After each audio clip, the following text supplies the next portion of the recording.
পুরুষ মানুষ হওয়াটা না অত সোজা নয়। একটু বড় হওয়ার পর হঠাৎ করেই বুঝে যায় খুব তাড়াতাড়ি বড় হতে হবে, পুরো সংসারের দায়িত্ব নিতে হবে। ঘর বানানোর জন্য পুরুষকে ঘর ছেড়ে বাইরে যেতেই হয় বছরের পর বছর। মৃত্যুর আগে অবধি হয়তো কখনো পাকাপাকিভাবে বাড়ি ফেরা হয় না। নির্বাক সৈনিকের মতো লড়ে যায় বহুরূপীর মতো বিভিন্ন রূপে, কখনো দাদা, কখনো ভাই, কখনো স্বামী, কখনো বাবা। পুরুষকে কখনো কাঁদতে দেখবেন না, কারণ সে জানে কাঁদলে সান্ত্বনা দেওয়ার মতো কেউ পাশে পাওয়া যায় না।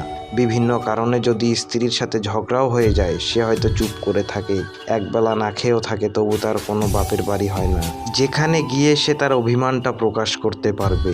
যতই শিক্ষার ডিগ্রি থাকুক, পুরুষের সম্মানটা তার উপার্জন এবং মূলধনের উপরে নির্ভর করে।